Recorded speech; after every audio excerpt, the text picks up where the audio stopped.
My hair went from this to that, which is the truth behind why I did this. And now I'm on the road to recovery. Let me break it down. It's a survival story. Basically, after my trim, I still felt like my ends were a little weird. You can see it a little bit in this video, how my hair is not moving. What really set me off is that I got caught in some drizzle and smelled this eggy smell. So I said, no. Let me slick my hair in a bun. Somebody slid in my DM and was like, free Roxy. So I said, you know what? Maybe I should. So I decided to wash my hair. Y'all, this is what I discovered.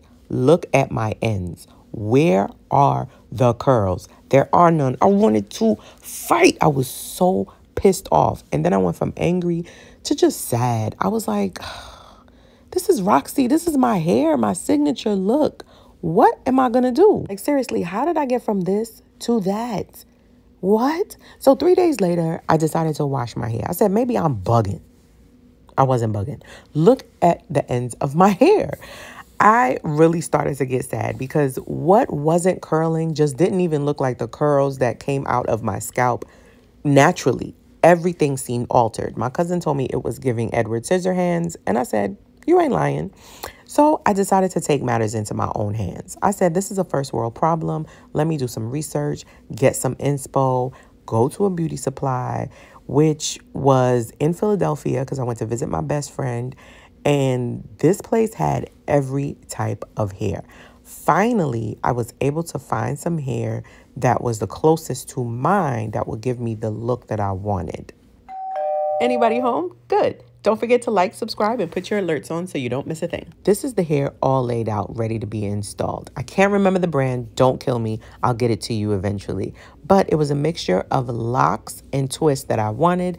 And so this was the end result. And I was able to just forget about my hair for a second and bring in the new year feeling happy. And I'm not going to lie, I actually enjoyed it. But as much as I loved my hair, I knew I had to take it out and face reality. And so I took them out and washed my hair again. This is what I saw. Now, this isn't as bad as the first time, but I had to think, like, what am I going to do? Keep putting protective styles and avoiding my hair? That's not realistic. And then I said, wait a minute. Why don't I just cut the ends out? And I think the reason I didn't think of this before is because I wasn't a hairstylist in this moment. I was just a consumer. I was just a disappointed client. To my surprise, it was actually quite therapeutic for me to do this.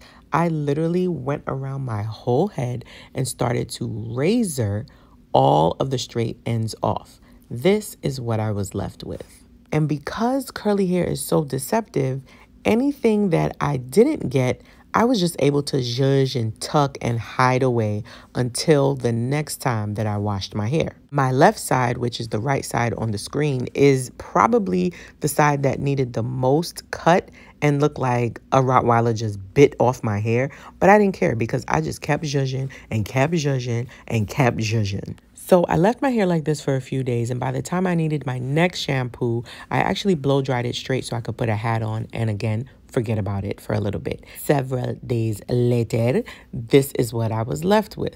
So I decided to do another quick examination of my ends and just kind of see the result of me using that razor blade in my hair, which actually it didn't look too crazy and my shape maintained the same. Mind you, my haircut is perfect. I love the shape of my hair, but baby, these ends, they got to go. So here we are, examining my hair freshly out of the shower.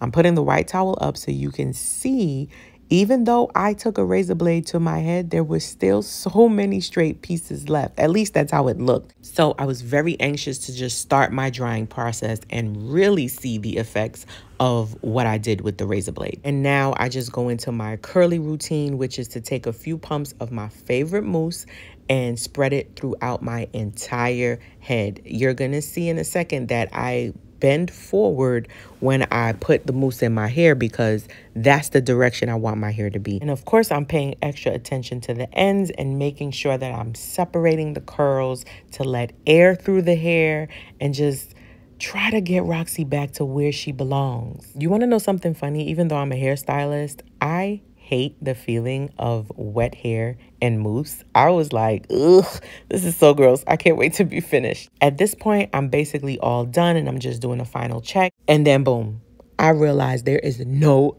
blow dryer in the hotel bathroom.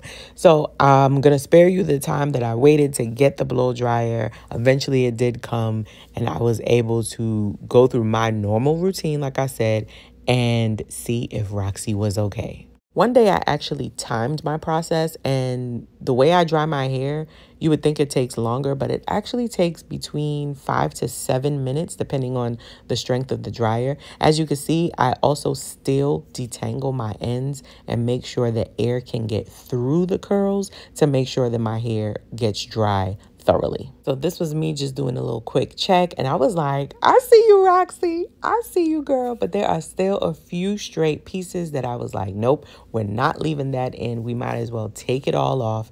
And that's what I did. I grabbed my trusty razor and I began to take out the last few straight pieces that I was able to see. So while I'm taking off these last few pieces, let's talk about the elephant in the room, right? What about the stylist? What happened to your hair, etc., etc.? I also had those same questions. But here's the thing. My hairstylist is the only person that I have trusted in my hair for the past few years, right? If you follow me on Instagram, you will know that I talk about her, I promote her.